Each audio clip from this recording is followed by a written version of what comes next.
Good evening. Good evening, everyone. Welcome to the Monday, May 13th, 2019 meeting of the Durham County Board of Commissioners. I will now share the public charge. The Board of Commissioners asks its members and citizens to conduct themselves in a respectful, courteous manner, both with the board and fellow citizens. At any time, should any member of the board or any citizen fail to observe this public charge, the chair will ask the offending person to leave the meeting until that individual regains personal control. Oh, I lost my place. Should decorum fail to be restored, the chair will recess the meeting until such time that a genuine commitment to the public charge is observed. And as a courtesy to others, please turn off your cell phones and please rise for the Pledge of Allegiance.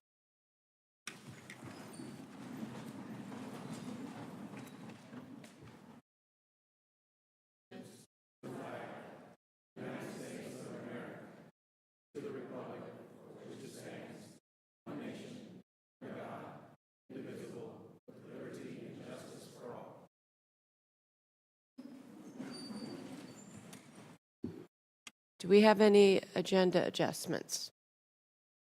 Seeing none, I will move on to the announcements. The Durham County Board of Elections will conduct educational seminars on the voter identification requirements. They will be held between May and August. They're free, and everyone is invited to attend one of these following options at North Regional Library, May 30th from 6 to 8 p.m., South Regional Library, June 20th, 6 to 8 p.m., East Regional Library, July 18th, 6 to 8 p.m., and at the Eno River Unitarian Fellowship on August 22nd from 6 to 8 p.m. And then there will be one seminar that is presented in Spanish at the Health and Human Services Building, July 23rd from 10 to 12 p.m. and 4 p.m. to 6 p.m. For more information, please contact the Durham County Board of Elections, 919-560-0070. Let your voice be heard. The draft fiscal year 2020 Durham and Orange work plans for transportation, these are our county transit plans, are available for comment through May 20th, 2019. And you can find more information about them on the City of Durham Department of Transportation website. There will also be more information on our website. Foster Care Fair, a spotlight on participating organizations. This month is Foster Care Month, which we'll be reading a proclamation about in a few minutes. And there is going to be a celebration at Ponysaurus Brewing Company, 219 Hood Street, this Sunday, May 19th from 1 to 3 p.m. And it's being sponsored by the Triangle Partnership for Foster and Adoptive Families. And people are welcome to come and learn about volunteer opportunities, foster parenting, and to meet people in your community who are currently serving as foster parents. Durham County convenience sites are now accepting fluorescent bulbs and mercury-containing thermostats. So the tubes must be 4 feet or less, and you must give them directly to a staff member for disposal. And you can find out more on our website or at 919-560-0433.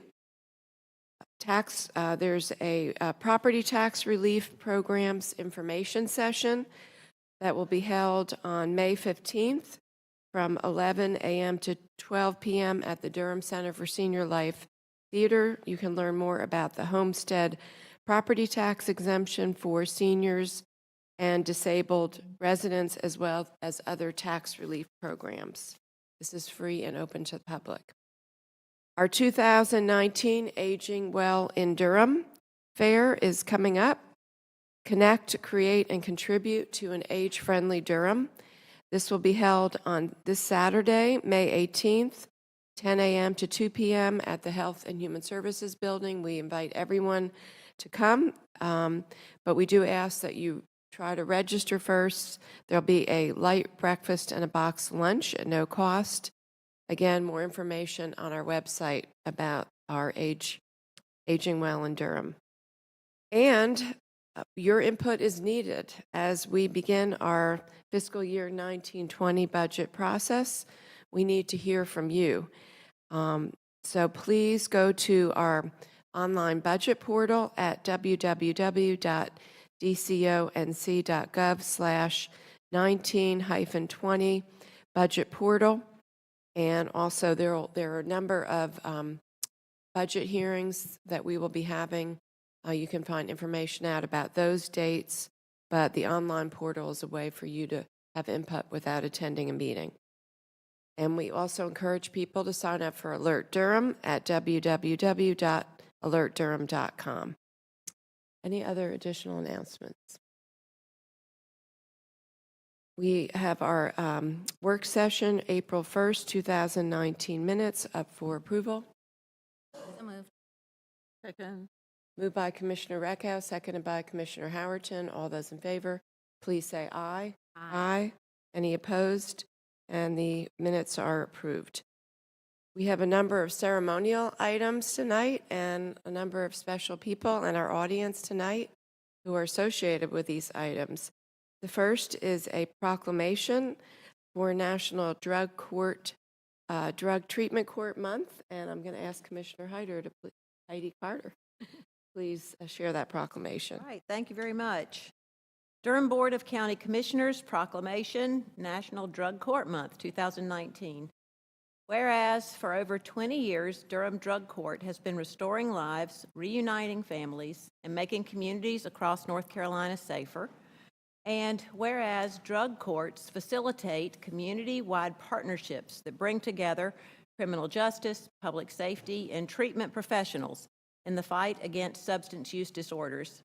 And whereas drug courts are now recognized as the most successful criminal justice intervention in our nation's history. And whereas drug courts reduce criminal recidivism and save up to $27 for every $1 invested, and up to $13,000 for every individual they serve. And whereas the drug court movement has grown nationwide from the 12 original drug courts in 1994 to over 2,900 operational drug courts. And over the past 25 years, drug courts have served over 1.4 million individuals nationwide. And whereas Durham County is operating a successful adult program that has helped many Durham citizens regain sobriety and connect with resources to maintain long-term recovery. And whereas in May, National Drug Court Month celebrates the promise of recovery and restored hope to drug court graduates and their families. We invite all residents of Durham, North Carolina to participate in National Drug Court Month. Now, therefore, be it resolved, I, Wendy Jacobs, Chair of the Durham Board of County Commissioners, on behalf of the Durham Board of County Commissioners, do hereby proclaim May 2019 as National Drug Court Month in Durham, North Carolina, this the 13th day of May 2019. Thank you. And I neglected to invite Roshana Parker from CJRC to come up, and Karen Shaw, who is our adult drug court coordinator. And I see that we also have David Hall, who is our district court judge, presiding over the drug court. So we are thrilled to have you here with us today and would welcome comments from you. Thank you so much for having us this evening. The first thing we wanted to say is thank you so much. CJRC definitely appreciate all of the support from the county commissioners and the manager's office for the drug treatment court program. We think it's a great program. We're excited that every May we come and recognize National Drug Court Month. So I will not be before you long because I will let Karen Shaw, who is the coordinator, and Judge Hall talk a little bit more about the program and the exciting things that we're doing for Durham Drug Court. Drug Treatment Court is a national model The first drug treatment court began in Miami-Dade County, Florida in 1989. This year marks the 30th anniversary of drug treatment courts. Drug treatment court is a therapeutic court that uses a holistic approach to treat program participants. We use a team approach to address participant cases. Our team consists of a judge, an assistant district attorney, a public defender, a probation officer, several treatment providers, a police officer liaison, and I serve as the drug treatment court coordinator. Our drug treatment court is one of more than 3,000 nationwide. Durham Adult Drug Treatment Court began in 1996. Currently, we are serving 21 participants with a capacity to serve 50. On Tuesday, May 21st, 2019, the Durham Drug Treatment Court team will host a meet and greet with dessert and coffee in the 9th floor conference room of the Durham Judicial Building from 2:30 to 4:30 p.m. Our goal is to educate judges, attorneys, probation officers, and courthouse officials about drug treatment court, our eligibility criteria, and our program requirements. You all are invited to attend. Good afternoon, commissioners, guests. Thank you. I don't have anything prepared, but I would like to talk a little bit about my experience in drug court. I came to drug court as a newly elected judge in January, so it was all new to me. And it is a team approach, and I have had the honor, I want to express what an honor it has been to work with dedicated, caring professionals who are on the front lines of our courts. This is one of the few courts that is therapeutic and actually restorative. It's been my great honor and pride to come to drug court and see people graduate, people who suffer from addictions reunited with their families, and I believe it's one of the most important specialty courts that we have. It is our front lines when we are dealing with addictions, mental health crises, and it is a community safety issue. And the county and this team deserves all the support that can be given to it through the county. So again, it's my honor to work with these dedicated and caring professionals. It's my honor to see and meet the people that graduate from drug court. And I just want to say thank you for this opportunity to recognize our drug courts through this county proclamation. And I look forward to working with drug court for quite some time to come. Thank you. Well, thank you, Karen and Roshana and Judge Hall. We are very supportive of the drug court. We are proud to Durham County. Is as far as I know, the state is still not. Is the state providing any funding? Okay, the state removed funding many years ago, and we have continued to fund the drug court, and we are very proud that Durham County government supports the drug court. It's a fantastic program, and when is the next graduation going to be? Do we know when that's going to be? It's in June, but we haven't set the date yet. Okay. I'll make sure you get the So invitation. please make sure we're invited, and I would encourage anyone, if you have the opportunity to go, if you want to be inspired, just as Judge Hall said, to see people reunite with their families, turn their lives around, and also it's a great diversionary program. People who do not need to be in jail, they just need help, and so it's a wonderful program. Commissioner Reckow? Well, thank you very much for bringing this to us, and I agree it's a very important program, which is why I'm going to follow up with this question. I was a little concerned when I heard the data, the 50 slots and 21 of filled. I'm glad you're doing outreach, but I would encourage you to work with us and see if we can also help in terms of trying to get more people engaged. But also say you have an open invitation at Judge Hall and staff if you want to come to a crime cabinet meeting and promote drug court there where we have all the stakeholders around the table. you're welcome to come to the meeting. So feel free to reach out to me and all the other commissioners. Thank you, and we definitely will reach out. And Karen, can you remind us again of the date and the time for the reception? Yes, it's going to be Tuesday, May 21st. It starts at 2:30, and it will be on the ninth floor, in the ninth floor conference room in the courthouse. Thank you so much. And if you could please come and receive the proclamation.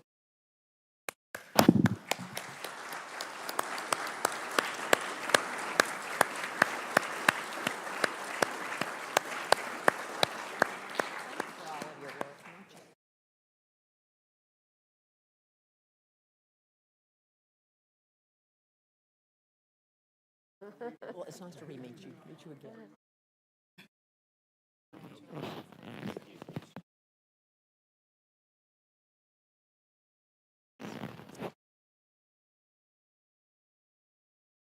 Good job.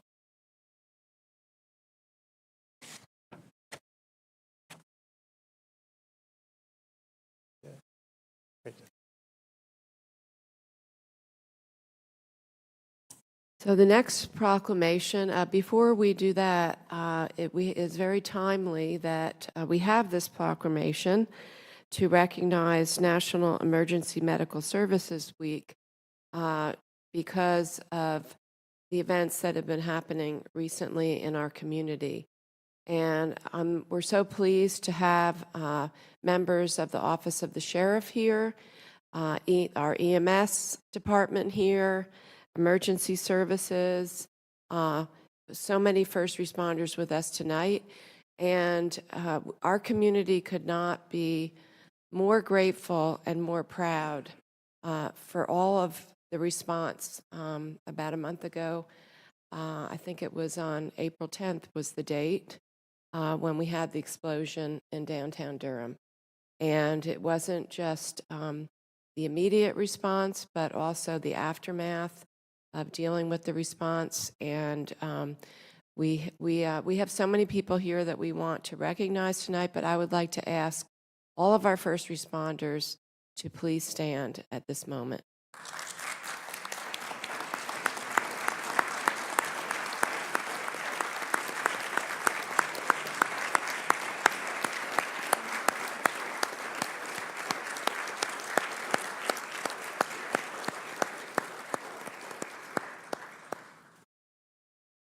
And Kevin, I see you there, our interim director, EMS director, Jim Groves, our emergency services manager, Dr. Joyner, our EMS medical director. We have our sheriff here, Sheriff Burkhead. Where's Sheriff Burkhead? But so we really would like to have all of you please come up to the podium here. And Commissioner Recco is going to read the proclamation. Then we'd love to hear comments from all of you as well. Proclamation, Emergency Medical Services Week 29. Whereas Durham County's emergency medical services system provides a vital public service, and whereas the members of Durham County's emergency medical services team are ready to provide life-saving care to those in need 24 hours a day, 365 days a year. Whereas access to quality emergency care in Durham County dramatically improves the survival and recovery rate of those who experience sudden illness or injury. And whereas Durham County's emergency medical services system consists of emergency physicians, emergency nurses, emergency medical technicians, paramedics, firefighters, educators, administrators, and others. And whereas the members of Durham County's emergency medical services teams engage in thousands of hours of specialized training and continuing education to enhance their life-saving skills. And whereas Americans generally and Durham County residents, workers, and visitors in particular benefit daily from the knowledge and skills of these highly trained individuals. And whereas it is appropriate for the Durham County Board of Commissioners to join with other governing bodies across the United States in setting the week of May 19 through 25, 2019 in recognition of the value and the accomplishments of emergency medical services by marking the week as Emergency Medical Services Week. Now therefore be it resolved, I, Wendy Jacobs, Chair of the Durham Board of County Commissioners, on behalf of the Durham Board of do hereby proclaim May 19th, 25, 2019 Emergency Medical Services, Durham, North Carolina, and with the theme EMS, Strong Beyond the Call.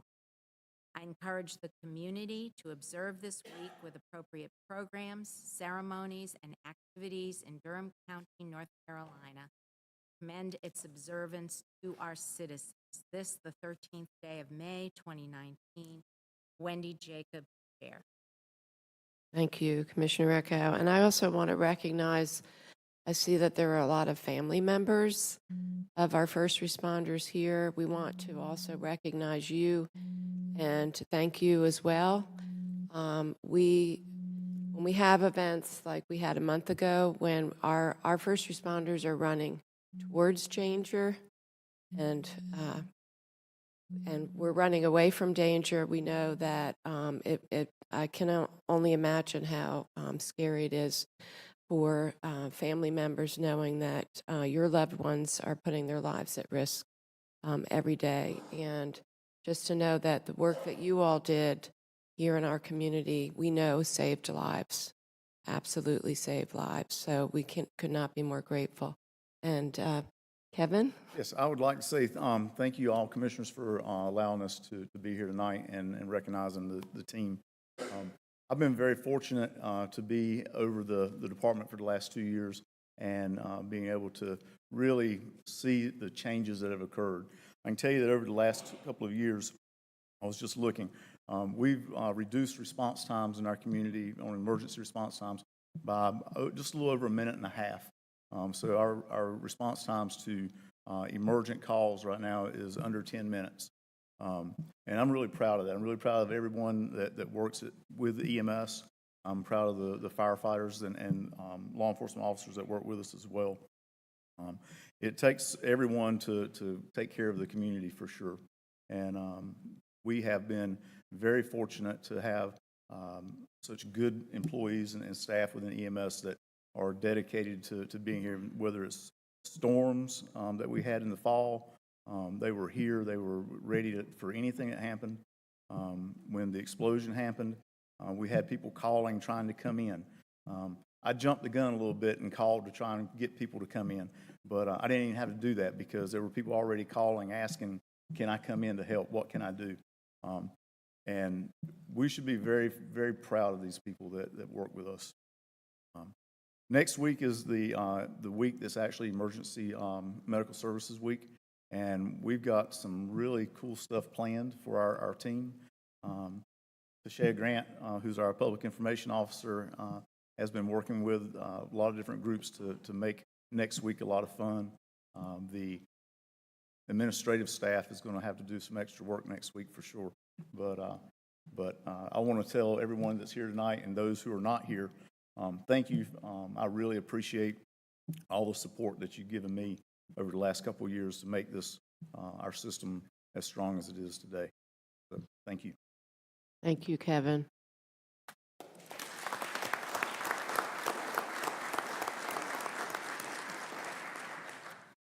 Commissioners, I'm Jim Groves. I'm your Fire Marshal and Emergency Management Director. And I just want to thank you for giving us the opportunity to be with you tonight and for recognizing the great work of these folks, especially that day on April 10th.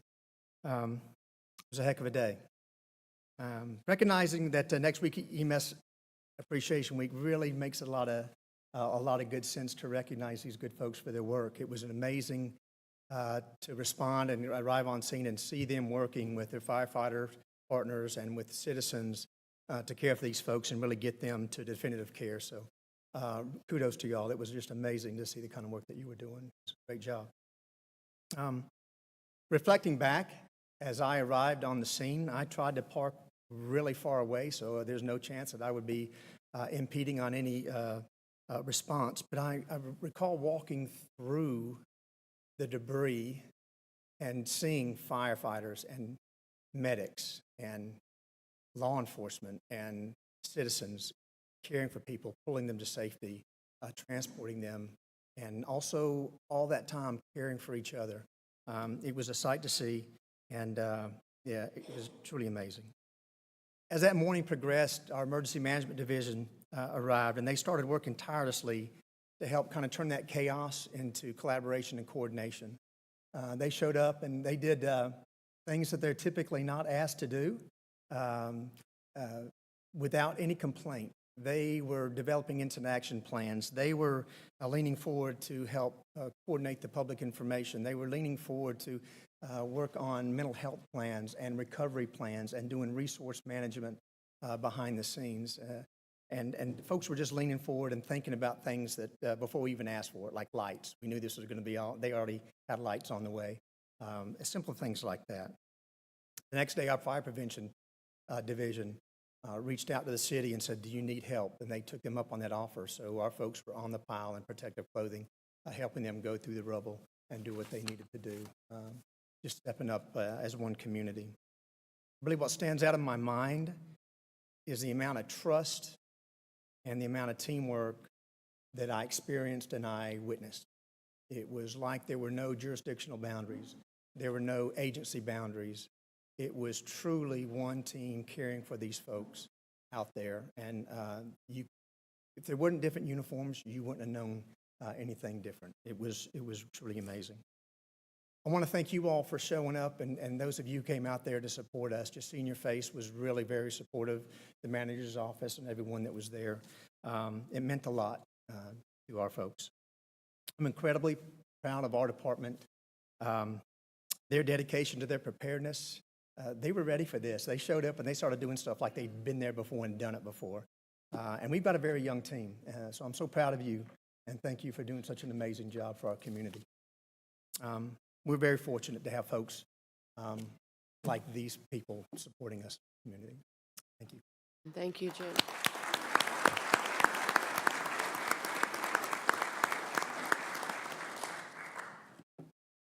Good evening, Commissioners. Good evening, everyone. Sheriff Clarence Burkhead, like it's already been stated, on that day, a very tragic day, could have been a lot worse. And the Durham County Sheriff's Office responded in support of the efforts of these great men and women and what they did to control the scene and get control of all of that was going on. And we had deputies responding to work traffic, work perimeter, work crowd control to assist in any way necessary to gain control. I'm confident that all the work that went into recovery prevented additional loss of lives. We were fortunate, very fortunate, that we only mourned the lives of 2 individuals. Sad, but it could have been a lot worse. I also like to recognize Orange County Sheriff's Office, who immediately responded once they heard about the explosion and sent deputies over to assist us as well. To me, my takeaway is the tremendous cooperation and collaboration between all of us, like Jim has already mentioned, is a testament to our commitment to serving this community and making sure that we all survive in tragic situations like this and move our community forward in a very positive public safety manner. So I'm certainly proud to stand here and be a part of this team, and I only look for great things moving forward. Thank you. Thank you.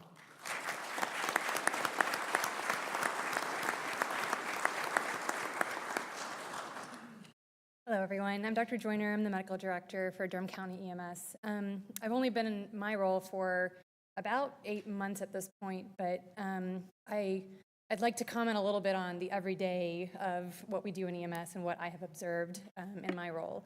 So with a new medical director come a lot of changes, protocol changes, additional training, and I have been constantly and continually impressed at our folks and how willing they are to embrace the new trainings, the new protocols. I've asked folks to jump, and the responses that I've had are how high.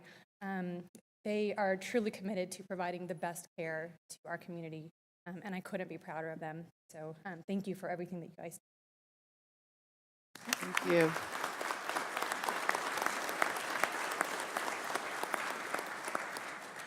So again, we are very grateful for all of you for not just the work that you do every single day, but for the miraculous effort, really, of everyone working together to save lives on April 10th. And again, we just want to celebrate you and look forward to next week, EMS week. Thank you, everyone. Madam Chair, Yes, Commissioner Howerton? I would like to add my thank yous as well personally, and just, I so appreciate all of you and the work that you do. And one of the things that I kept hearing was from the state, from across the state, was how much they appreciated people from the surrounding counties that were willing to jump in and support. So thank you for that collaboration. Thank you.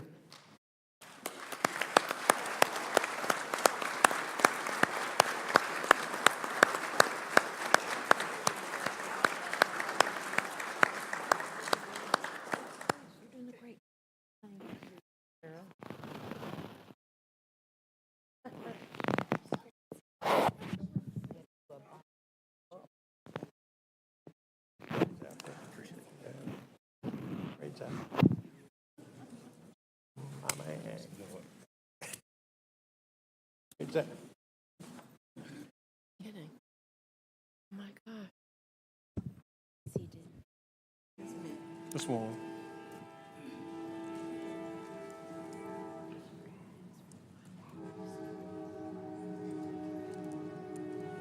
Okay, next, we have a proclamation for National Foster Care Awareness Month, and we have Jovetta Whitfield here, who is our Assistant Director for DSS, and Ben Rose, our Director, and is Sharon Flood here as well, who is our Program Manager. So if you all please come join us, and Commissioner Howerton, if you could please give us the honors of the proclamation. Thank you, Madam Chair. It's my pleasure to read this proclamation. The Durham Board of County Commissioners Proclamation, Foster Care Month 2019. Whereas the family serving as the primary source of love, identity, self-esteem, and support is the foundation of our communities and our state. And whereas over 437,465 American children are in the foster care because their own families are in crisis and unable to provide for their essential well-being. And whereas more than 16,000 children live in foster care in North Carolina because their own families are in crisis and unable to provide for their essential well-being. And whereas foster families who open their homes and hearts as a support to families and not a substitute for parents play a vital role in helping children and families to heal and reconnect and launching children into successful adulthood. And whereas in Durham County, there were 313 children and youth in foster care on April 1, 2019, being provided with a safe, secure, and stable home along with the compassion and nurture of a foster family. And whereas the needs of the foster care population result in a greater call for skilled foster families, communities, resources, and partnership. And whereas the Durham County foster care system depends on the active support and involvement of Durham community, and whereas the Durham County Department of Social Services is joined by numerous individuals, public and private organizations who work to increase public awareness of the needs of children in and living foster care, as well as the enduring and valuable contributions of foster parents, the Durham County Department of Social Services acknowledges that the foster care system is only as good as those who choose to be part of it. Therefore, partnerships on the state, county, and community levels are critical to its success. Now, therefore, be it resolved, I, Wendy Jacobs, and the Board of County Commissioners, on behalf of the Board of County Commissioners, do hereby proclaim May 2019 as Foster Care Month in Durham County, North Carolina. And I commend this observance to our community and urge all citizens to come forward and do something positive that will help raise hope and foster dreams of children and youth in foster care. This is the 13th day of May 2019. Thank you, Commissioner Howerton. And thank you, everyone, for being here, and we'd love to hear comments from you about the importance of this celebration. Definitely. Thank you so much, Commissioner Jacobs and the board. We are honored to be here to present this proclamation. I'm very honored that we got to follow emergency medical services and our first responders, because we in social services know the true heroes they are, and that's why we celebrate our foster families as well too, because they are the heroes to us. So we are very grateful to be here. As the proclamation stated, we have 313 children in care, and we have 104 licensed foster homes in Durham County, which is up. So we're very grateful that we're expanding that role. And we have a lot of partners that make this possible, from the guardian ad litem to obviously our foster families, child placing agencies, our county legal department, Mr. Tyler and his staff and what they do for us, our courts, our judges, our providers, our mental health providers, our schools, and our medical community. They are all critical partners for us having success in not only keeping kids safe, but getting them to a permanent place where they can live and be happy and free. We are very appreciative to our staff that work in this business every day. Sharon's staff work so hard day in and day out, numerous hours, long nights, weekends, making sure that services are there for our kids and that we're working towards a permanent plan. And we're mostly appreciative to our families. It takes a lot to be a foster parent. If you really think about what they are doing, I'm getting a puppy in 3 weeks and I'm scared to death. I've been dealing with a puppy, but can you imagine bringing in a child that has been traumatized into your home and providing care? They are just truly tremendous assets to us, and we are so appreciative of them. We have great foster parent association, as Commissioner Jacobs alluded to earlier in the announcements, that are really doing a lot of work to get information out and get resources, and people can be a part. We need volunteers, we need foster families, we need the guardian ad litem needs volunteers. There's a lot people can do, so I would encourage people to attend the fair that's coming up this Sunday. But we are very appreciative, again, of all that you do for us and for our families, and very appreciative to the board for recognizing this month as Foster Care Month. And I will let these true heroes say anything they would like. Thank you, Ben. Thank you, commissioners and the Durham community. I just want to add to what Director Rose said, that there is a need. While we thank the foster families who have stepped up to foster the children that we have in care, if you heard the number, there's disproportionality. And so if you wonder where the rest of our children out of 313 and then 101 homes are, they are all over Durham County, all over North Carolina, and there are a few out of the state and in the states of Virginia and South Carolina. Therefore, I am a new champion in the recruitment efforts that we are going to ramp up and start doing, and that is to educate the Durham community, especially families from the communities from which the children come, to understand the need for you to develop networks or natural supports for in case the crisis comes where a CPS worker is at your door wondering or to tell you about allegations of abuse or neglect. We would like for those families to have enough support around them that says, while I work on the issue that may cause these children to be removed from my care, that they can go with someone that I know, that the children know, or they're related to them, whether they're related to them or not. It could be a teacher who has taken up extra time with a child. It could be the next door neighbor. It could be the neighbor around the corner. Nevertheless, families need to understand the need to build their own natural supports. And then we need for other families in those communities to step up. Give us a call and tell us that you are willing to open your home and your heart to a child who has been traumatized by abuse or neglect. Our recruitment number is 919-560-8092. That happened to be my phone number for 5 years when I was the recruiter. That's why it's still in my head. And also we have an email address, and that's fosterdreams@dconc.gov. Give us a call, please. We need your help. Thank you, Sharon. Good evening, everyone. Good evening, Commissioner Jacobs and all who are assembled. I don't have anything to add. Sharon spoke well on what our needs are and our appreciations that we do have for those who have stepped up.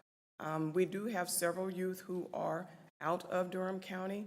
That means they're disconnected from their families, from their schools, from the community which they were born in. So the appeal that she has made, I echo that and encourage you, if you know someone who would like to be a foster parent or who would want to support a foster parent, that old saying still rings true. It takes a village to raise a child. And Durham County, we need you. Thank you. Thank you. And could you remind us, Jovetta or Sharon, what about the event on Sunday, the fair, or any other events that are planned? Just to make sure everyone knows about that. So the Foster Parent Association, which is now called the Triangle, or they call Fostering Families, but it's comprised of 3 counties who are coming together on Sunday from 1 to 3 p.m. Down at Onisorius Brewery, just to learn more about fostering and what the resources are for families and what volunteer opportunities you can learn about. It will also expose you to some of our partners who are supporting our foster families and our foster youth. Thank you. And Commissioner Howerton? I have a question for Ben. Is it useful for the citizens to call in about the social service work group that has been on the table with the legislature? Oh, yes, definitely. So could you explain that a little bit for the citizens so that they know how that's going to impact foster care? Yeah, very briefly, we have a General Assembly passed House Bill 630 about 3 years ago that is not only reforming social services in general, but really targets child welfare reforms, looks at improving overall practice and outcomes for our children and families, looks at starting to incorporate preventative strategies, which is something we have been crying for years, because we feel like if we can do more up front, or as they say, upstream, I believe, to prevent kids from coming. We're always going to have kids coming into care. That's just reality. But the more we can do up front to prevent us getting to the point of actually having to take custody of a child, that's what the Child Welfare Reform Bill is looking to do. So it will have great impact. It does look at our practice measures. We're under new performance measures with the state that we have to meet, including trying to get children in foster care to permanence quicker. And we have a slow rate at that because we have a lot of systematic issues in Durham County that we have to address. But we're trying to address those with our partners and then looking at ways to improve outcomes there by getting kids into a permanent situation within a year, preferably, is what we try to do. So I think input there is always welcome. We actually we're piloting for the state a family engagement committee where we are actually, it's like a consumer advisory committee. We're actually working with families that have been in the child welfare system, and we're getting feedback from them and working with them to actually improve processes and measures. Because we need to remember we're dealing with people in this system. And sometimes we feel like we deal so much with numbers, we forget that there's a person behind that number. So I'm hoping that that's what we'll get better processes from this reform that we're seeing. And what was that bill number? House Bill 630, I dream about it. House Bill 630. Thank you. And Sharon, I want to recognize what you said because it's great to hear you championing this cause. And this is our foster care population is about doubled in the last 10 years. And it's a symptom. It's a symptom of the stress that families are under related to poverty, mental health, substance misuse. And the problem is, related a lot of times to resources. We would like to do more prevention. We need more funding from the state. There's a bill raising the amount of reimbursement for people who are fostering. That amount has been flat for many years. And we're about to talk about the budget. We had to allocate an additional $800,000 in local funding last year in the middle of the year, and we spent $3.8 million in our budget last year. We would much rather spend that money on prevention and on helping our children before they get to, we'd like to spend it on our Durham pre-K program. This is a very serious issue. We appreciate all the families that have stepped up, but this is definitely a system issue. You talked about the courts. We need more judges. We need more attorneys to help with that. But we'll keep plugging away at what we're doing here in Durham, and we appreciate all of your hard work on this issue. And please come and accept the proclamation. Thank you.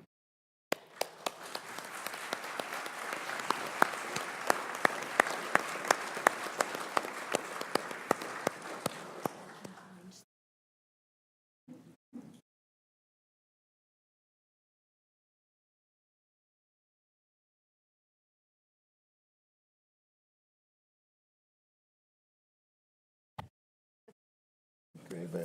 Great job. Good you.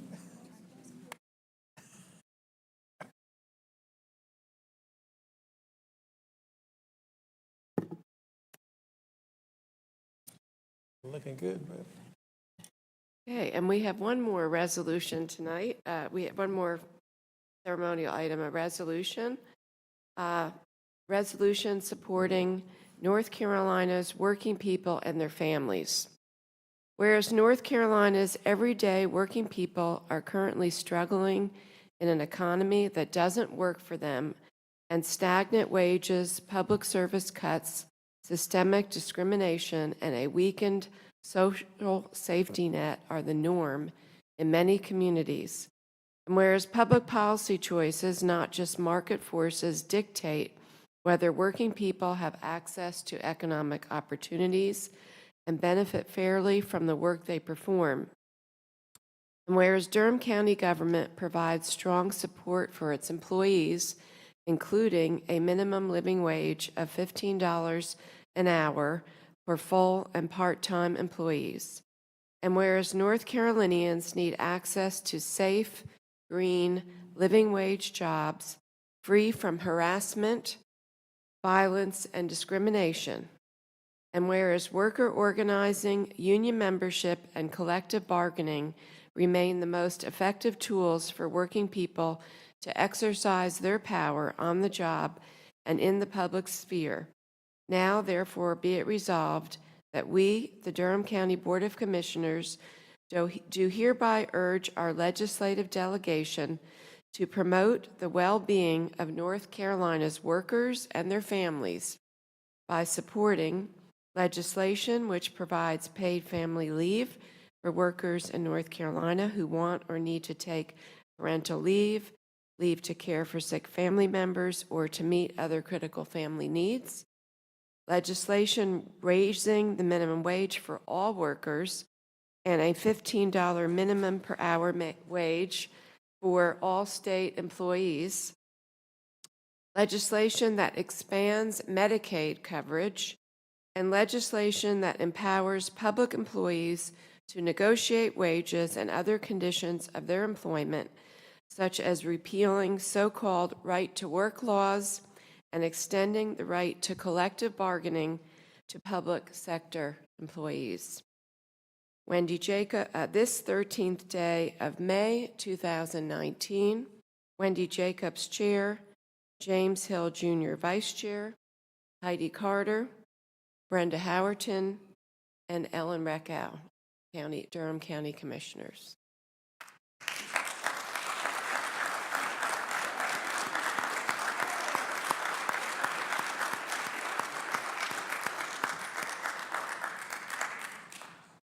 This is a very important resolution, and our board strongly supports it. We model this in Durham County government. We're very proud of not just that we pay a minimum of $15 per hour for all employees. We also were one of the first counties in the state to offer a 12-week paid family leave for people who adopt or give birth to a child, we also have other benefits like a fitness center, a health clinic.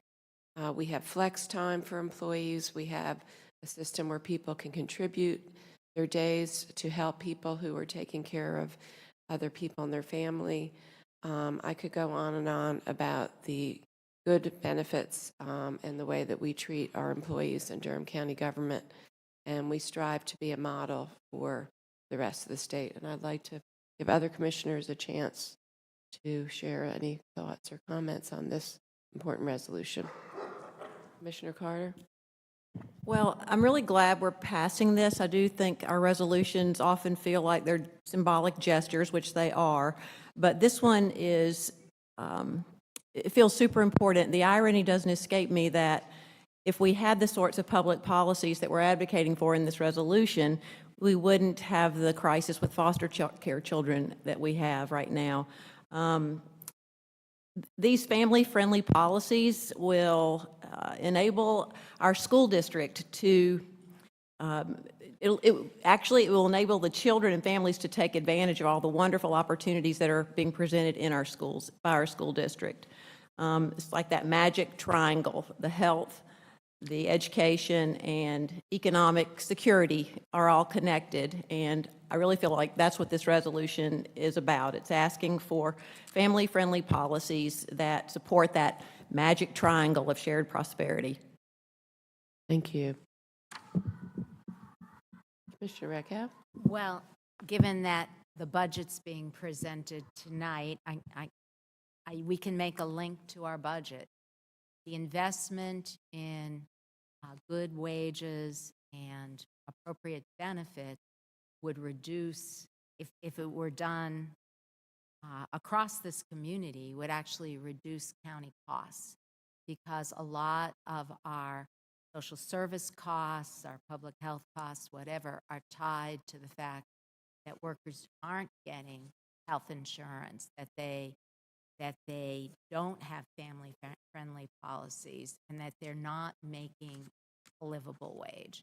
So, in a sense, if everyone were treated in the manner described in that resolution, our budget, I think, would be a whole lot lower, and our community probably healthier, definitely more prosperous, and probably doing better. Commissioner Howerton? Well, I guess since the rest of my board is saying, speaking on this, I guess I should. There are a lot of things in that, in this resolution that's really great, and for me, it doesn't go far enough.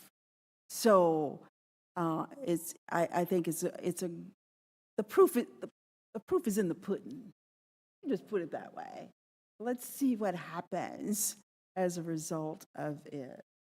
Okay? So it's great to do this as a resolution, and I'm always looking like, okay, then what? So I'm just hoping that the proof will be in the pudding. Commissioner Hill? Yeah, this is vital.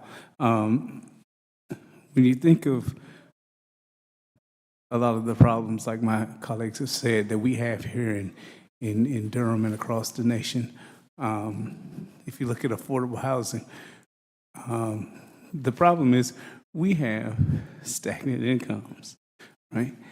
And we don't have stagnant rents. We don't have stagnant mortgages, right? So,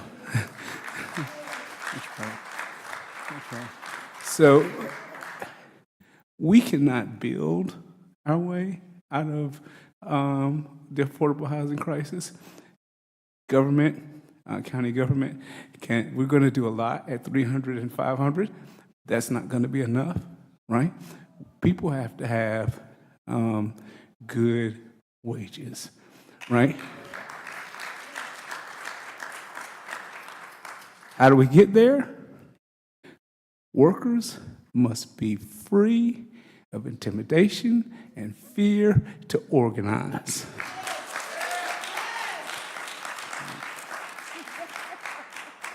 That's how we move forward, right? We have to have good health care.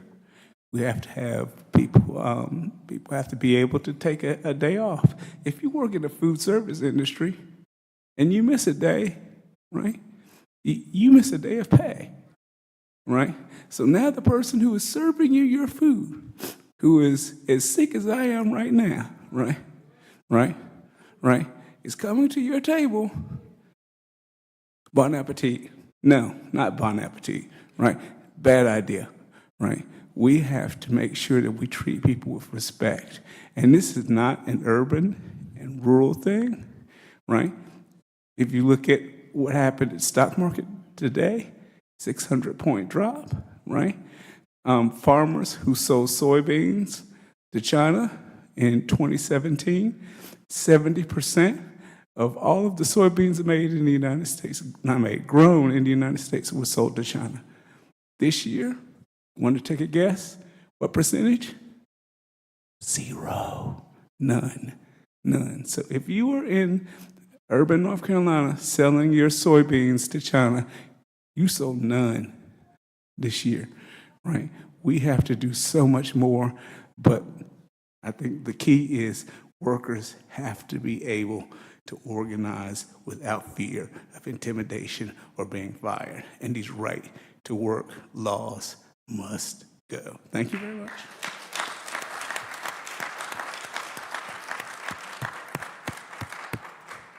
So I appreciate all of the words of wisdom of my fellow board members.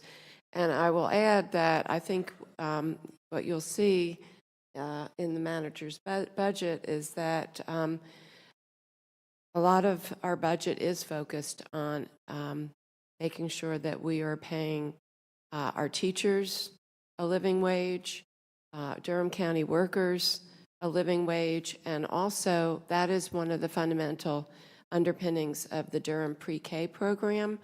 A lot of people don't understand or know that what we're doing is we are investing directly in the wages of our pre-K teachers and the assistant teachers who are often doing the most important job teaching our children and are being underpaid and can't even support their families, and many of them are single parents. So we are really proud to be investing in our educators, the people who take care of our children, our teachers, school workers, and our Durham County employees. So again, we're proud of this resolution. Yes, Commissioner Howerton. One more thing.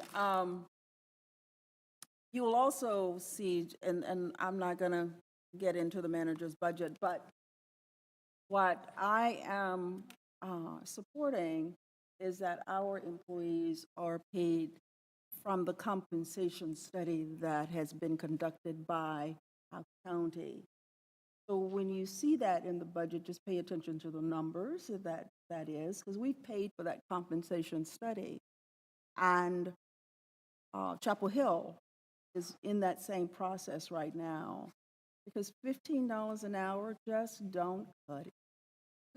I mean, it's better than 10, it's better than 8, but in our Durham County, you're still living below the poverty line. So just let the manager do his thing. Thank you. So, Mr. Manager, we will now, and also I'd just like to ask staff, Monica, if you could please send this resolution to the members of our North Carolina delegation. Thank you. So we now have the manager's budget presentation. We've just done a nice introduction for you. Yeah, I guess we can adjourn now. It sounds like it's pretty much done. We're going to get the slides up and going, and we'll be ready. Good evening, Madam Chairman, members of the Board of County Commissioners, our county staff, and Durham County residents. It is an honor to present to you my recommended budget for fiscal year 2019-2020. The framework for developing this budget recommendation is best characterized by a property revaluation, steadily increasing demand for services, stagnant revenue growth that does not fully pay for the increases in basic services, a handsome debt obligation, and a potential slowdown of our national economy. In spite of this backdrop, we continue to move forward in implementing our long-term strategies expressed in our strategic plan and making the necessary capital investments for a good future. We also place our managing for results business model at the heart of our decision-making.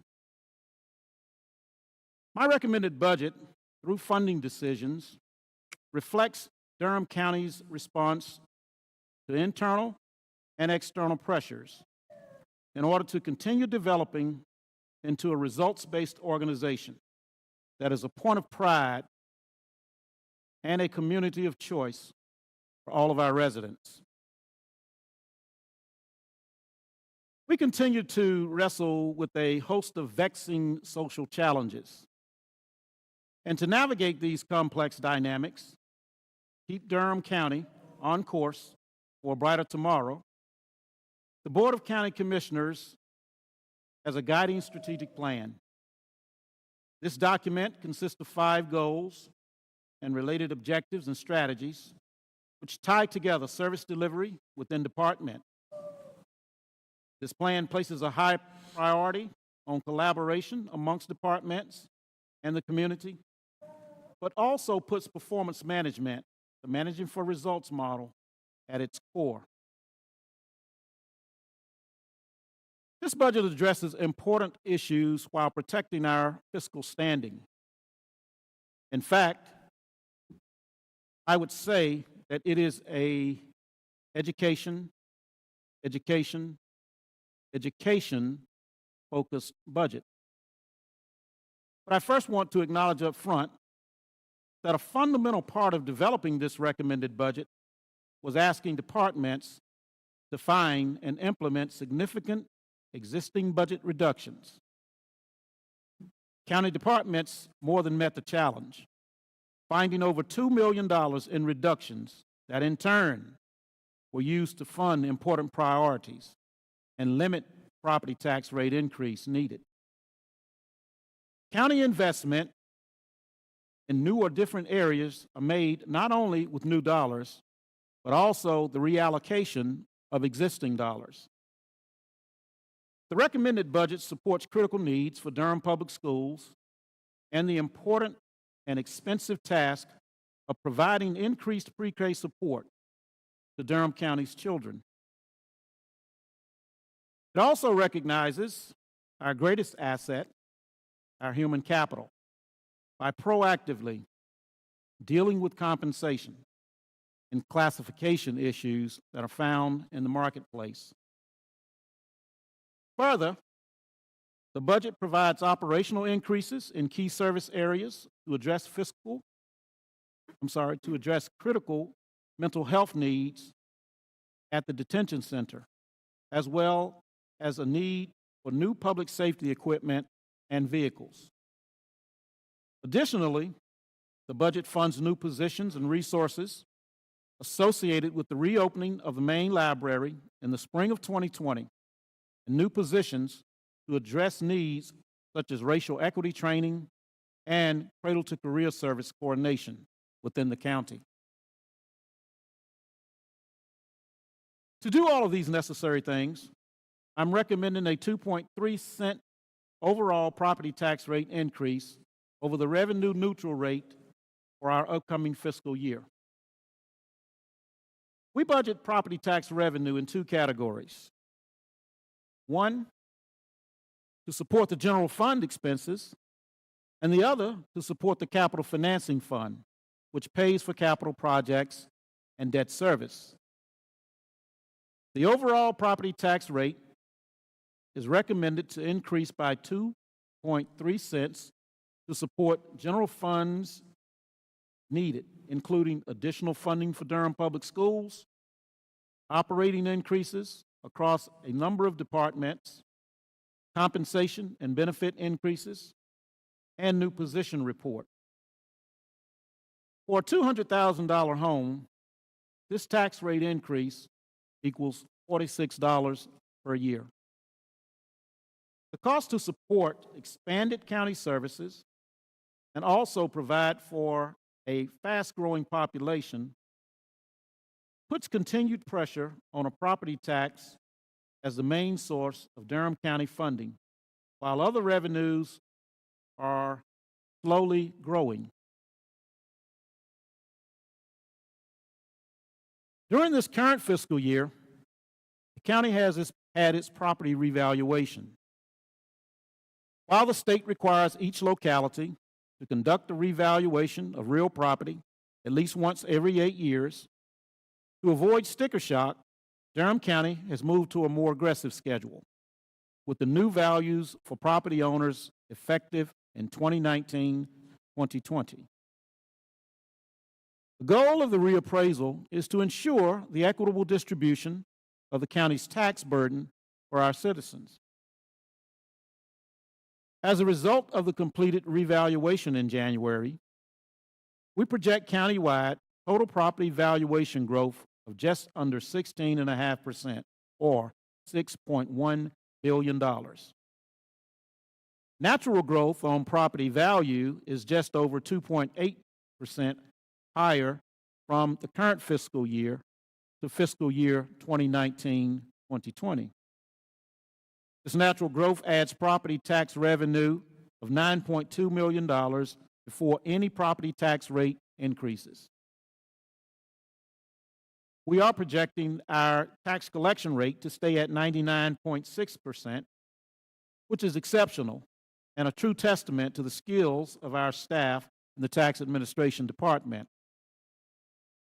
I'd ask that you keep in mind that valuation growth and the associated new residents bring with it increasing demands for county services.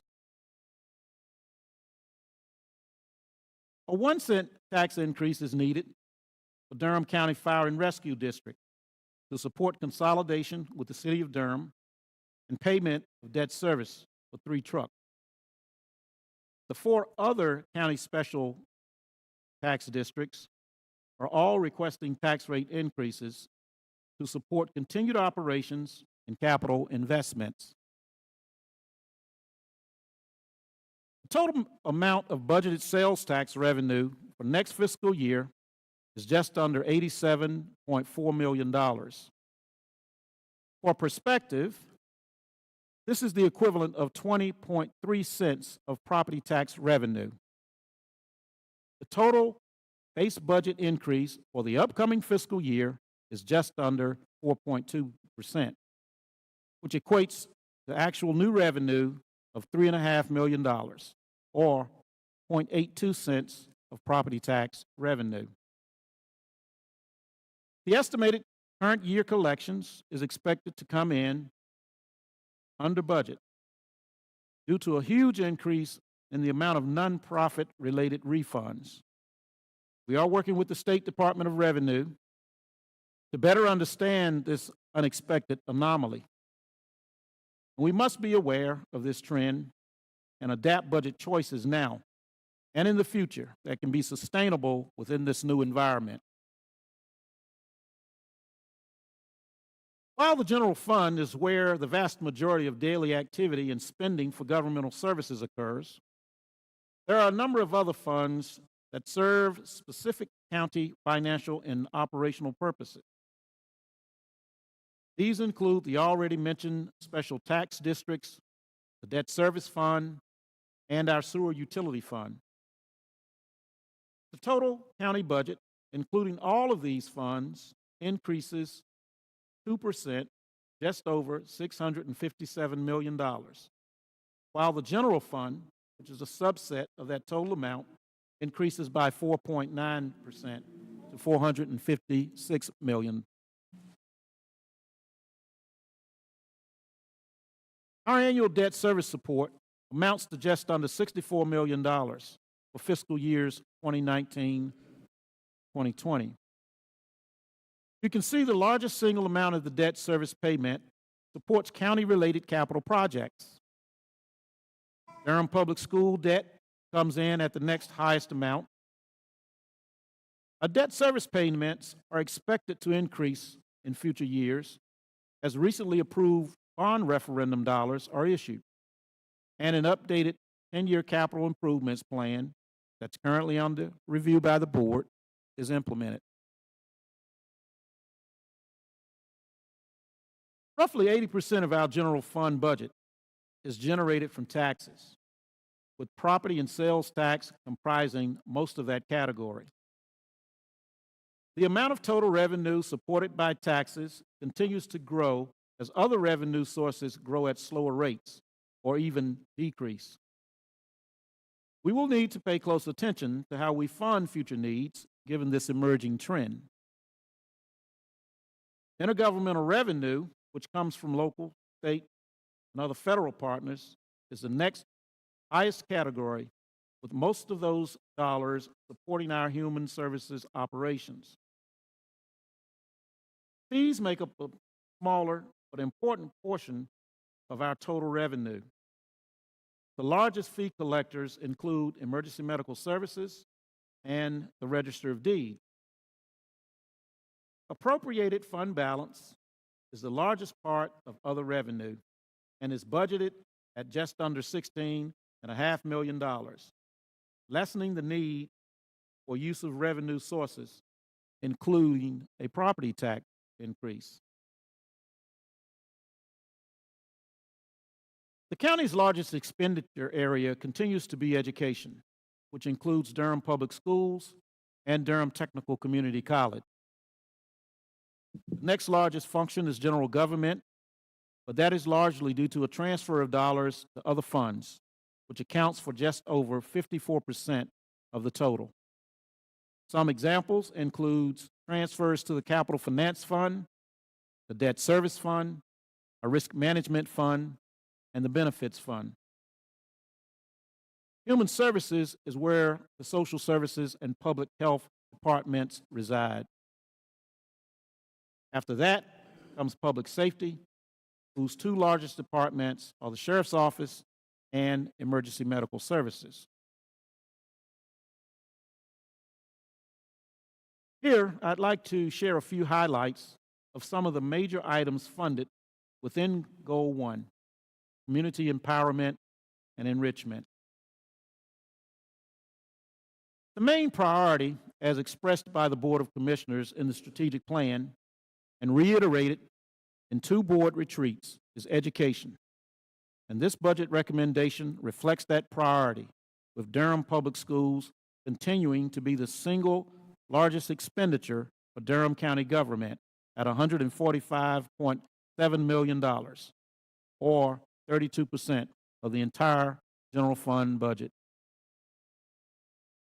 This funding includes current expense increases of $7 million and provides support for state teacher salary and benefit increases, teacher supplement increases that started back in FY 2017-18 with available DPS fund balance. It also includes custodial service staff moving from 10 months to 12 months of employment and additional items initially supported with DPS fund balance now needing county support. I would also like to note that the county is releasing its use of the annual lottery funds of $1 million to support annual DPS capital outlay requests, and is also allotting $10 million of LOBS funding, limited obligation bonds, for DPS to use over the next several years. These are in addition to the $1.37 million from prior years. Additional lottery funds and limited obligation bond funding will provide DPS with additional annual capital support of $4 million a year for the next 3 years. Along with the annual $1.37 million already provided, the additional funding will bring the total amount for capital support up to $5.37 million annually for our public schools. Finally, there are other DPS-related costs borne in the county but funded in other general fund departments. The sheriff has 27 dedicated school resource officers at middle and high schools that will cost the county $2.75 million in the upcoming fiscal year, while the public health-related support for DPS is budgeted at $3.5 million. And there are also nearly $250,000 worth of education-related nonprofits supported by this budget. The county will also be funding nearly $26 million in school-related debt.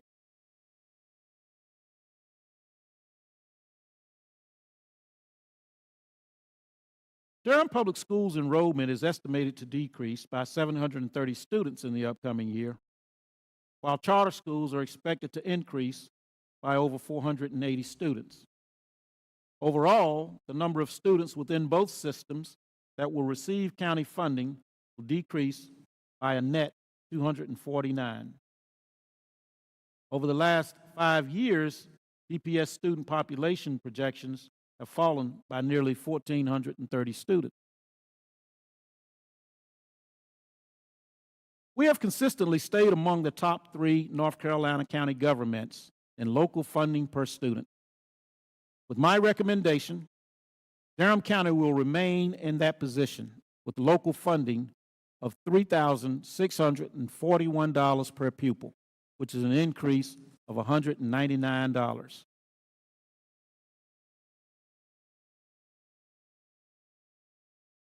When comparing the top funded county school systems in North Carolina, Durham ranks number 3, behind Dare and Orange. Among the largest school systems in the state, Durham has the highest local per pupil funding.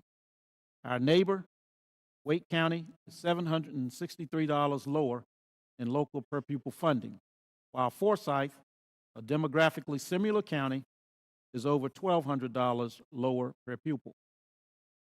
Controlling for pupil population, Durham County will spend $49 million more than Forsyth and $30 million more than Wake County in the upcoming year. The recommended budget represents the 3rd year of expansion funding for pre-K. The first year saw an initial $1.5 million investment for pre-K at Whitted School, while an additional $2.1 million was added last year to increase capacity. And now an additional $1.6 million is proposed for the upcoming fiscal year. Combined, that is a total recommended budget of $5.25 million for expanding pre-K classrooms for Durham County children. This continues the stated goal of the Board for universal pre-K support for all Durham County children. While acknowledging that the financial burden of making high-quality pre-K available to every 4-year-old in Durham is heavy, the alternative for our most vulnerable and underserved children are unacceptable.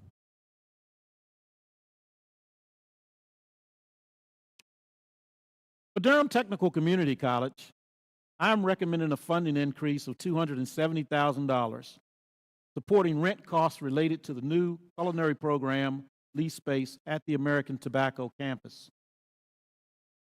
The Article 46 sales tax revenue allocated to support Durham Tech scholarships is projected to increase slightly in the upcoming year, bringing the total projected funds to $1.4 million, and we have continued our conversations with Durham Tech to make sure that these scholarships have as great an impact as possible, facilitating the future success of Durham students. County funding for the Museum of Life and Science stays flat at $1.8 million, continuing operating support for one of Durham County's most unique learning environments. We continue to focus on the cross-sector work that must be done to create a healthy Durham. Durham, where all residents have the opportunity to achieve optimal health outcomes. We understand that good health is a state of physical, mental, and social well-being, and not merely the absence of disease or infirmity. And we are working hard to address these disparities in health and quality of life outcomes that exist in our community. As with other goal areas, Goal 2 departments realign funding and reduced expenses to accommodate efforts to contain tax increases and find additional dollars for reallocation. To support the work occurring in this portfolio, I am recommending additional funding to support 4 formerly grant-funded positions and 18.5 new positions, of which 1 is a reallocation. 2.5 new FTE in the Department of Social Services are funded with child support incentive funds that were received in prior years.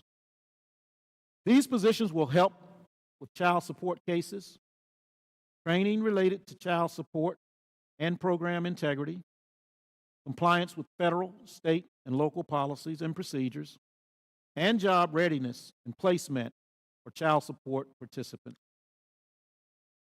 Additionally, the Board of County Commissioners approved a current year amendment to appropriate just under $850,000 for foster care room and board for children placed by the Department of Social Services. This additional funding is also carried forward in the proposed budget. Funds are being added to the public health budget to reestablish the public health director position. For the last 3 years, this role has been coupled with the Goal 2 general manager.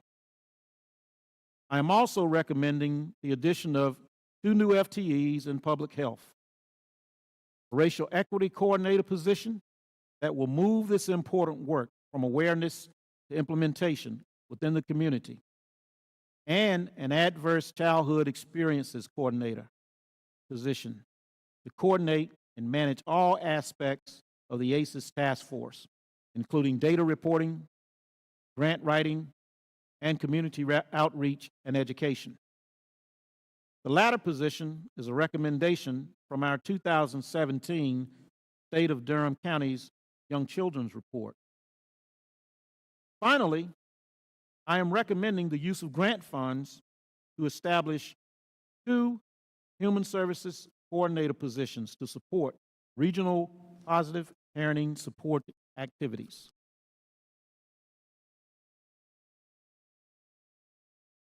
The main library will reopen in the spring of 2020, and it is a fantastic opportunity to offer important services that are only now possible within the newly enlarged space. To support this work, I'm recommending 11 new positions for the main library. 10 of the positions will work on site at Main, and 1 will be assigned to drive the new technology vehicle. These positions are the top 4 priority requests submitted by the library. While only half of the requested positions are recommended, these 11 positions will allow the library staff to further their vision of inspiring lives and transforming Durham. Providing these recommended positions is an investment in our community, and just as importantly, our human capital. The county's Goal 3 community safety goal focuses on partnering with stakeholders to prevent and address unsafe conditions, protect life and property, respond to emergencies, and ensure accessible and fair justice. To that end, Goal 3 departments have made significant progress implementing the county's Managing for Results model, from improving our pretrial services and substance abuse prevention programs to creating predictive analytics models to assist in better understanding types and locations of future emergency medical calls. We are using the data to make smarter, more informed decisions and investment. The MFR model requires not only effectively providing services, but we also look for opportunities to become efficient in the delivery of services. Over a year and a half ago, from Emergency Medical Services and our Fire Marshal Emergency Management Department, we began examining the idea of creating a consolidated emergency services department, a best practice model used across the state. This consolidation will result in an administrative savings and an opportunity for managerial efficiencies. I would also like to note that Goal 3 departments found reductions of approximately $800,000 in support of reallocation and available dollars to the most appropriate need. The proposed reductions align with the county's MFR strategy to be more efficient and intentional with limited county revenue resources. My recommended budget includes funding for the purchase of 5 new ambulances for EMS, completing our long-term plan to modernize the fleet by phasing out older ambulances and replacing them with more modern vehicles. I'm also recommending funding for the replacement of 35 vehicles in the Sheriff's Office. The budget for the Sheriff's Office also includes funding for 5 padded cells at the detention center, which will allow officers to minimize the use of force in interactions with detainees engaging in harmful behavior, as well as ensure better compliance with industry standards. This budget also makes important investments in the Criminal Justice Resource Center and Detention Center.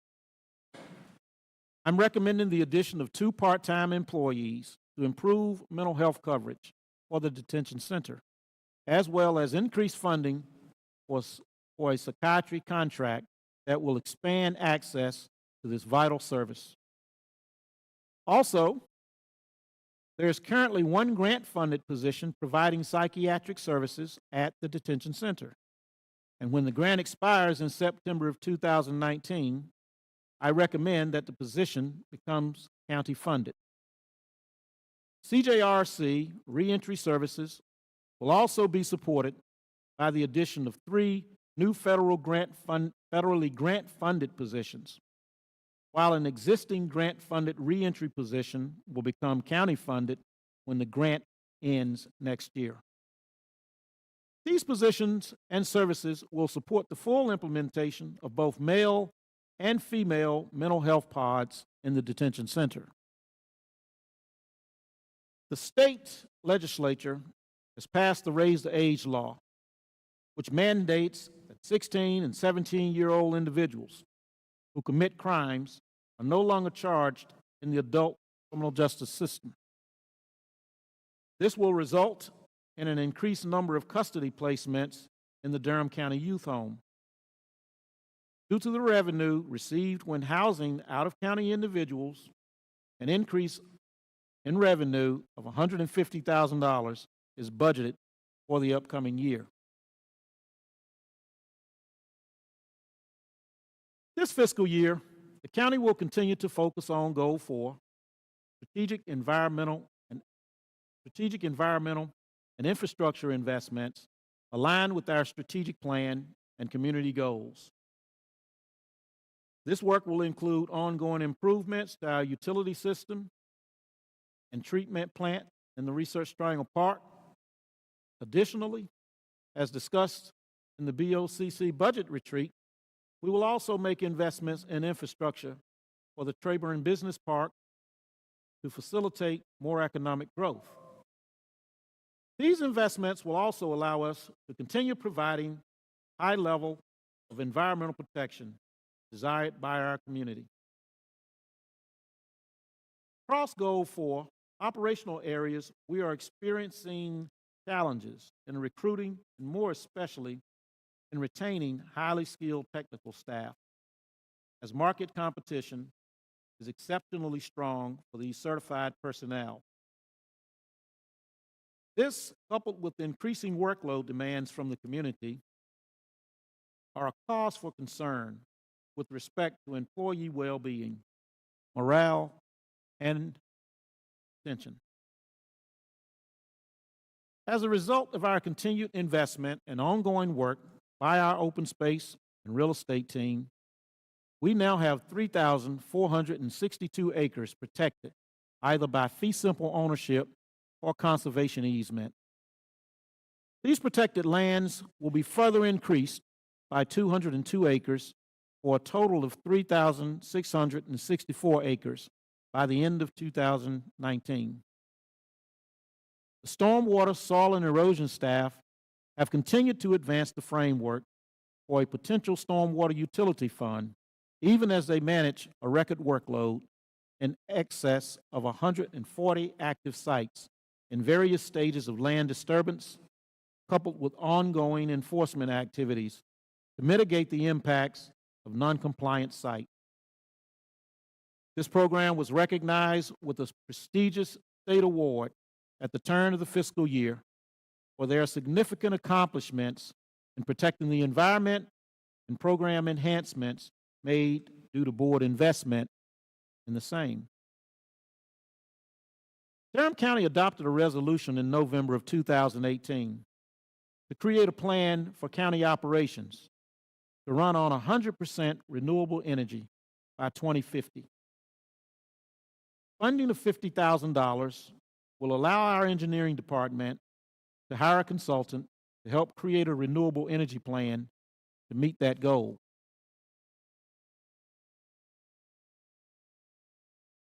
We have significant success in attracting high-quality companies such as Avexis, Xylem, and others, representing hundreds of new high-quality jobs and hundreds of millions of dollars in new investment for our tax base.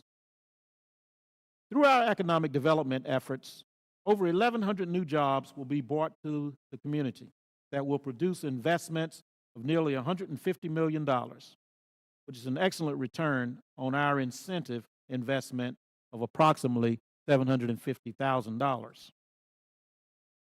The board's incentive policy, with draft revisions presented in our fall retreat and phase 1 revisions that will be presented next month, continues to be an asset in attracting a wide array of jobs to aid in our key goals of shared prosperity. With these proposed strategic infrastructure investment, our prospect for economic recruitment and revenue growth will continue to improve. $2.6 million is budgeted for potential incentive payments in the upcoming fiscal year. Our sewer consumption rates will be increased by 4.9% to address anticipated reinvestment, as well as increased costs related to our operations at the Triangle Wastewater Treatment Plant. As discussed with the board at our recent budget retreat, we have and will continue to adjust our user rates to allow for a number of projects to be funded via the pay-go model, while others will be contemplated for funding via a potential revenue bond.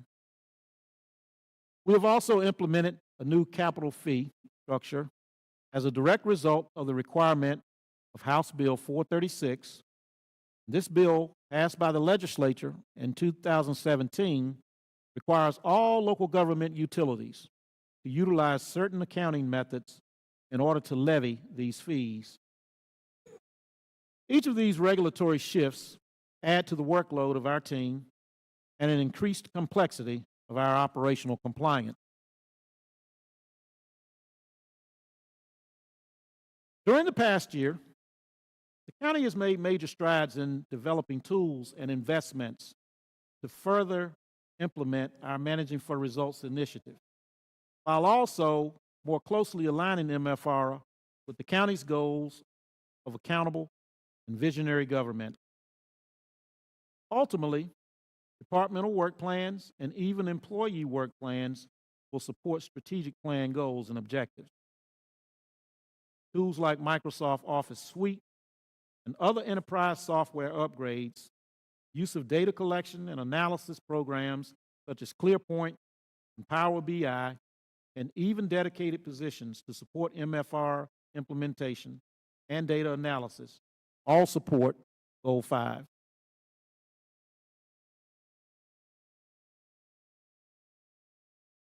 Durham County is fortunate to enjoy one of the most talented, capable workforces in the public arena. Our success going forward, however, will depend on how competitive we remain in the marketplace. Last year, we completed the compensation study for our workforce and implemented only parts of the recommendation for public safety agencies, i.e., emergency medical services, our sheriff's department, and detention officers.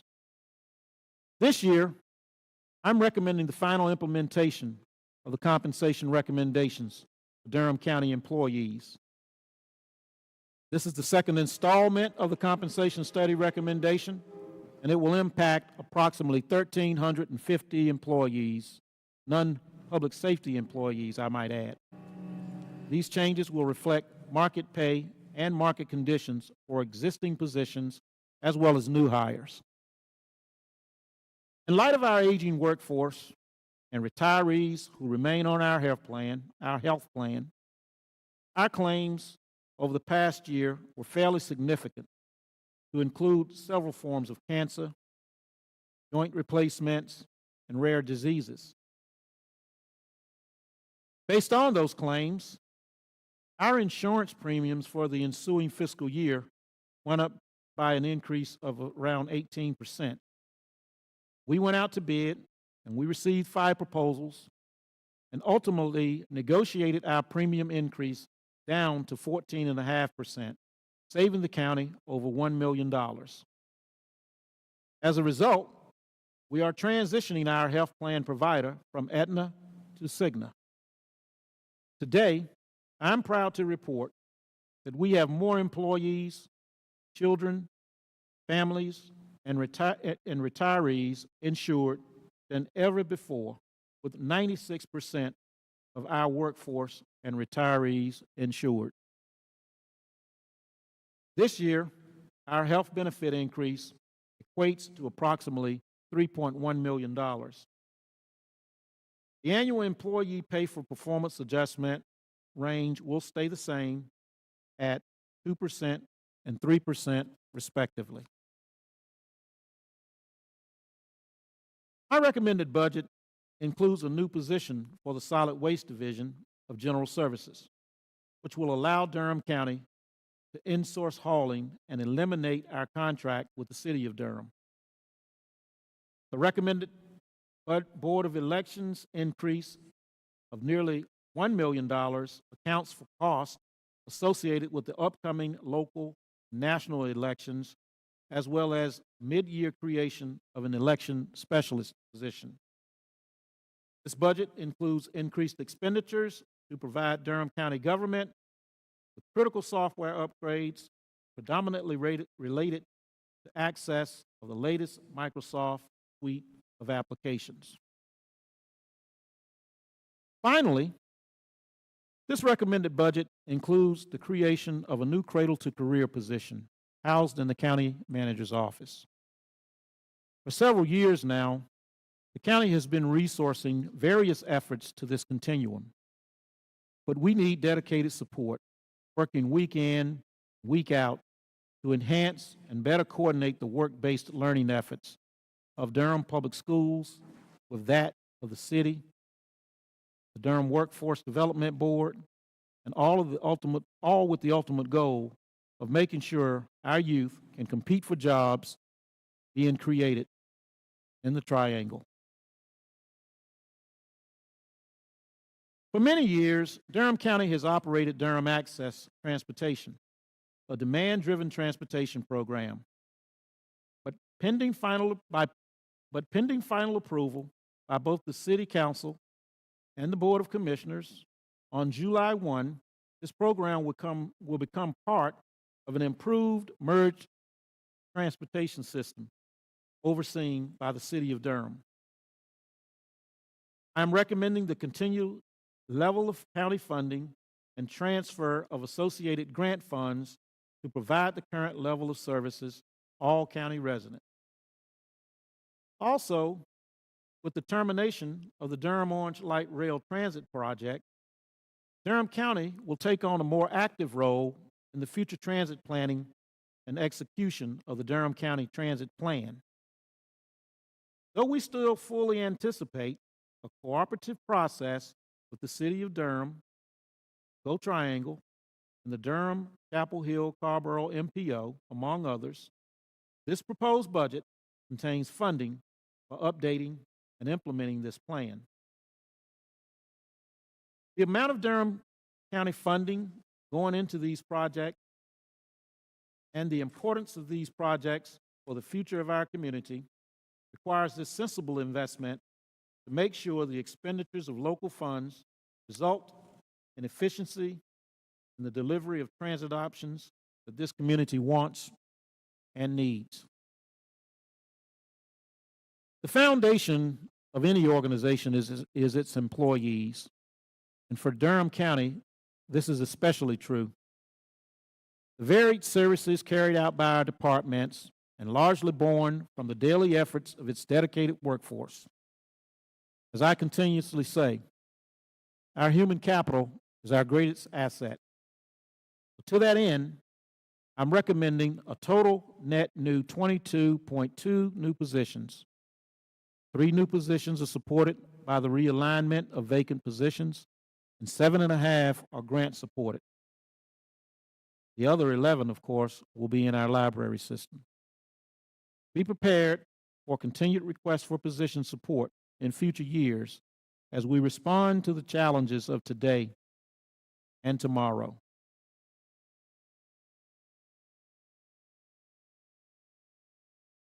The staff and I look forward to working with you during these budget deliberations as we continuously aim to make Durham a place to live, grow, and thrive. Our budget work session will begin on Tuesday, May 21st, where we will provide an overview of the budget, the environment in which it was built, and discuss Goal 1 areas, including Durham Public Schools, Durham Technical Community College, and the Museum of Life and Science. The May 29th work session on Wednesday will be a half day and will begin the review of departmental budget. The next day will be a full day budget work session with another on Monday, June 3rd. We will have the public hearing on Monday, June 10th, and a last work session is scheduled on June 11th. Budget adoption is planned for June 24th. Copies of the proposal will be made available in the clerk's office to the board. On our Durham County website, citizens can review the entire document as well as find links to interactive recommended budget reports.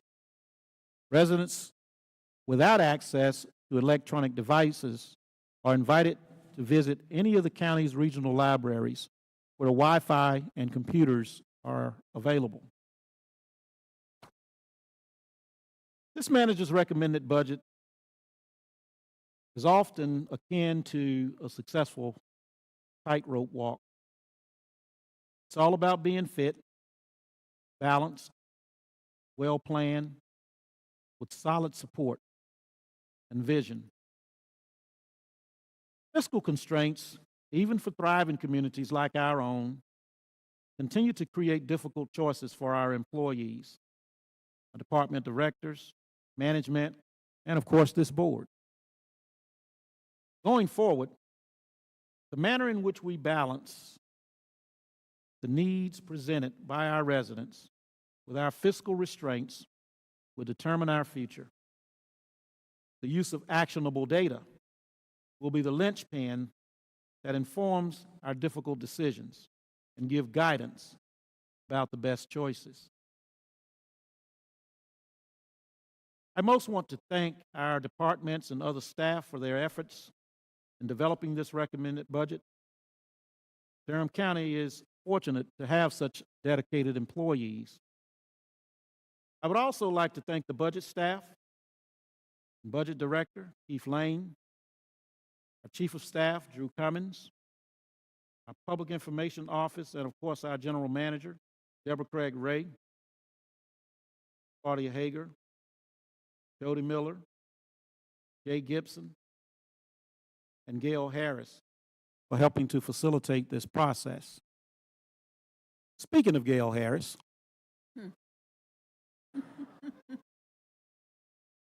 I'd like to take a moment to offer Durham County government's sincerest appreciation and gratitude for the amazing 47-year career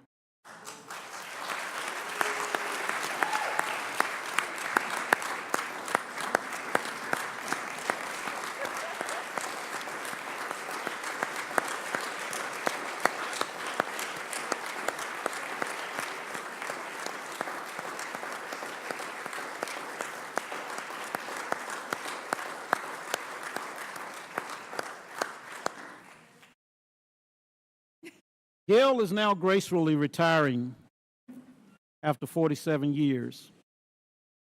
47 years is no small feat, and it represents a lifetime for many.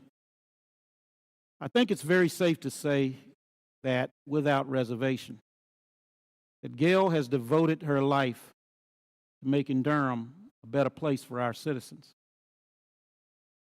There was a lightness in her step this last month as she knew that this was her last and final budget process that she would have to ever endure. A nurse, public health director, Goal 2 general manager, an institution unto herself. Gail was and is an indispensable county employee who embodies everything that makes Durham great. It has been an honor to work with her, to see and experience her efforts in truly providing health and well-being for Durham County citizens. Her position will ultimately be filled, but she will never be replaced.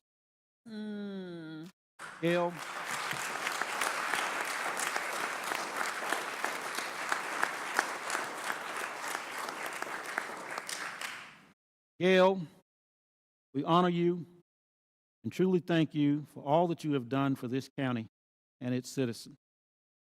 Now, commissioners, let me wrap up by saying I look forward to the upcoming conversations with the board as we plan for next fiscal year.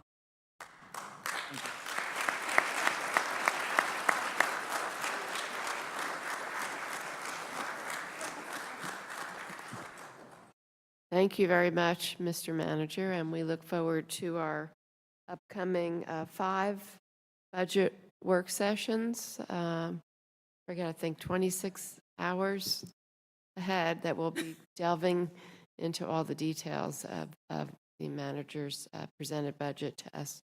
So thank you. We now have we have 2 people signed up to speak on this item. First, we have Brian Calloway. And Brian, if you could come up to the microphone here, just state your name and address, and you have 3 minutes to speak. Thank you.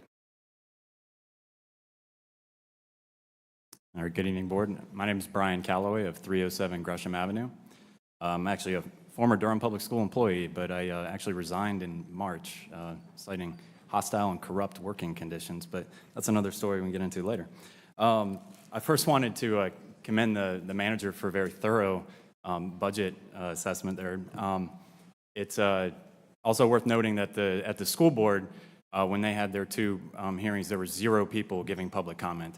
And Mr. Manager, you know, there's a whole room full here that take attention to this budget, and thank you very much for that presentation. There are 2 things I wanted to mention that really I'm number one, ashamed that the school board budget did not bring the minimum wage up to $15 an hour for the lowest paid workers. They remain the only local or state entity in this county to pay their workers less than $15. And as the board members were patting themselves on their back for their transparency, probably as a result too of not too many people being in the room, one of the major factors that was overlooked was that even though that budget does not bring anybody up to 15 as a minimum, it does pad many of the executive members of the staff pretty well. If you're a coordinator making $59,000 a year, you're now going to be making $69,000 in this budget. If you're a director making $72,000, you'll be making $83,000 a year. If you're an executive director making $84,000, you'll be bumped up to $95,000. So there are some extreme raises being doled out to administration, and it was upsetting to me for a long time watching upper administrators and even board members themselves working mostly with an ambivalence, even a disdain for the working class members of Durham Public Schools. So, Mr. Manager, I appreciate that I think you understand that they don't necessarily need the $8 million to fulfill these things. The way that they push it onto you is, I think, not fair. So just wanted to say that. But and also, Mr. Manager, I absolutely commend you for your proposal for the capital assessment or capital needs that Durham Public Schools requested. Finding other mechanisms than adding that to an annual operating budget is a far more equitable approach to capital needs. I believe the school board, it was very whimsical how they increased their ask to $4.6 million more. It was just thrown in during the budget discussions with no plan whatsoever. And I just wanted to mention that as a community, we pay for an annual operating budget to pay for annual expenditures like salaries and contracts and utilities and things like that, because we are the tax-paying base here today. Oh, I didn't even see that there. I'll wrap it up real quick. Yeah, sorry. And capital needs, though, are a long-term investment that as people leave this community, and I know many of them are forced to Granville in person due to rising costs, by throwing all this capital on them, capital expense today, it's a burden to those people that are leaving the community, and then those folks that arrive later have all this brand new infrastructure that they get to enjoy without making any payments. So, Mr. Manager, I commend you for finding bond options, and I'm going to be emailing you all too about some more stuff. Thanks. Thank you. Okay, we also have Carl Kenny, who signed up to speak. And if you don't mind coming up to the microphone over here, thank you.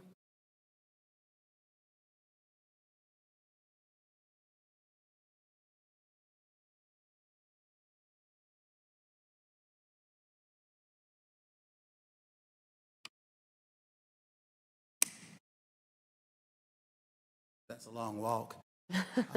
I first want to commend the board for the resolution that you passed tonight that offers support for North Carolina working people and their families. It's important that we recognize the burden that our families in the city of Durham are faced. We also need to acknowledge, as we consider the pay reflective of regional compensation versus past pay structure in Durham County, we need to be very careful that we consider pay that is reflective of the market value, that we're not paying those who live in Durham County considerably less than those who live in other counties. I'm reminded of 2016. In 2016, Durham was embroiled in a lot of national attention. And reporter from, well, a column writer in Greensboro, North Carolina, gave Durham, North Carolina, the label of the black sheep of North Carolina. And I remember responding to that column in a piece I wrote for the Greensboro News and Record, where I brought to the attention the wonderful things that were happening in Durham County, Durham City, Durham County. Great work. We recognize in Durham that this is a great place to live. In the midst of conversations across the state that didn't recognize who we are and why we're so proud to live in Durham. I say that tonight because we have to protect those who have carried the burden of the success they helped create. There are people who work for Durham County who helped Durham become the flagship of North Carolina. And I think we're very clear that this is now the best place to live, not only in North Carolina, but it can be said we're probably the best place to live in America. And there are numerous magazines who have come through our city who've made that point. But it's been done on the backs of people who work for Durham County. And we've got to be clear. We've got to be very, very clear that we celebrate their contribution to making this a great place to live. They weathered the storm of those years when Durham was seen as being less. And now we're great. And we've always been great. But now we need to pay them like we know it. So we pray that you will recognize this not only as a budgetary concern, but this is a social justice issue for those who will not have enough now because of costs in housing, because of costs in taxation, increases caused by our success. And now they may not have enough. And if that happens, it's a sad, sad day in Durham, North Carolina. Thank you for your time, and I'll now take my seat on the other side. And Carl, could you just state for the record your address also? 4121 Solomon Drive. Thank you. Thank you. Cool. Okay, thank you. We have a number of consent agenda items this evening. Are there any items that commissioners would like to pull or comment on briefly? Lots of important items in here. Anybody? So I just want to make a brief comment about item 19-0216, which is our contract for a restaurant lease for the Admin 2 building. I really want to shine a light on this. This is a milestone issue for Durham County government, that we are leasing out retail space in the ground floor of one of our buildings, and our board communicated very specific community benefits that we wanted to see actualized with this contract. And I want to commend the staff, the Durham, our open space and real estate staff and other staff that work together as a team who really actualized this by, we said that we really wanted to try to support a local business, preferably minority-owned business. I don't really know yet, but we'll find out. But that we needed to have a supportive process to help people go through the process of what they needed to do to be able to have a business there, and really help support people pulling together their business plan or whatever they needed to do to get into the space. And we said we wanted a menu that was affordable for people, and that's something that would be open at night and on the weekends to help actualize downtown East Main Street and make the street safer for people. So all of those things have been accomplished, and thank you to the staff for helping to make this happen. So it will be very exciting to see what happens with the Neighbors, right? Neighbors Restaurant. So we have items 19-0168 through 19-0248 for approval. Move approval. Moved by Commissioner Carter, seconded by Commissioner Reckow. All those in favor, please say aye. Aye. Any opposed? And the consent items are unanimously approved. And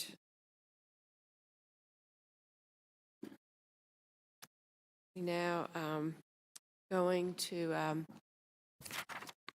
consider going into closed session to consider the qualifications, competence, performance, character, fitness, conditions of appointment, or conditions of initial employment of an individual public officer or employee or prospective public officer or employee, or to hear or investigate a complaint, charge, or grievance by or against an individual public officer or employee pursuant to General Statute 143-318.11A6.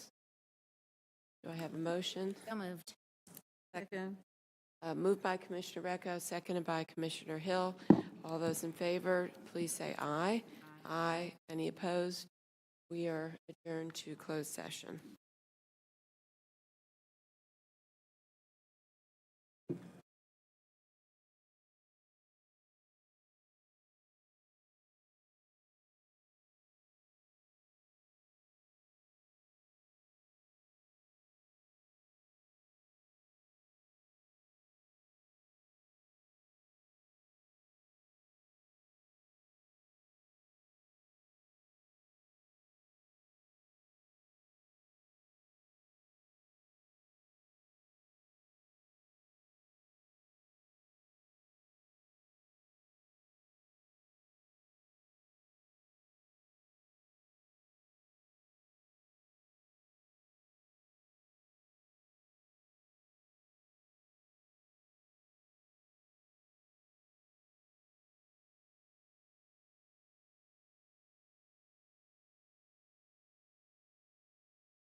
I can't, okay. We have adjourned from closed session and given direction to staff. I would like to entertain a motion that the Board of Commissioners approve the appointment of Monica Toomer as the clerk to the board. Monica has served as interim clerk to the board since December. Prior to that period, Monica was the deputy clerk to the board for Durham County. Her duties will begin May 14th, 2019, and her salary will be set at $85,000.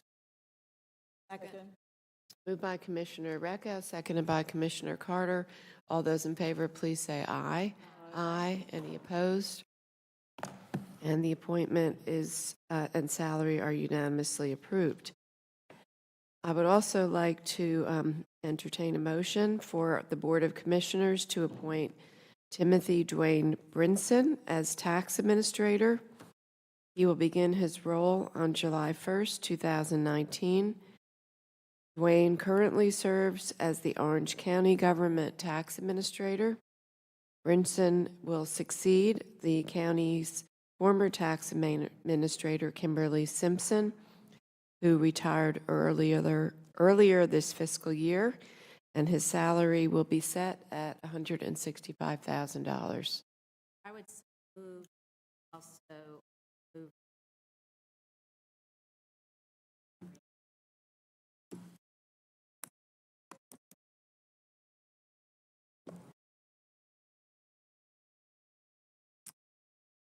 Moved by Commissioner Reckow, seconded by Commissioner Carter to approve the appointment, the salary, and the contract. All those in favor, please say aye. Aye. Any opposed? And the motion is unanimously approved. I'd entertain a motion to adjourn. Second. Moved by Commissioner Hill, seconded by Commissioner Carter. All those in favor, please say aye. Aye. Aye. Any opposed? And we are unanimously adjourned. All right. Call it a night.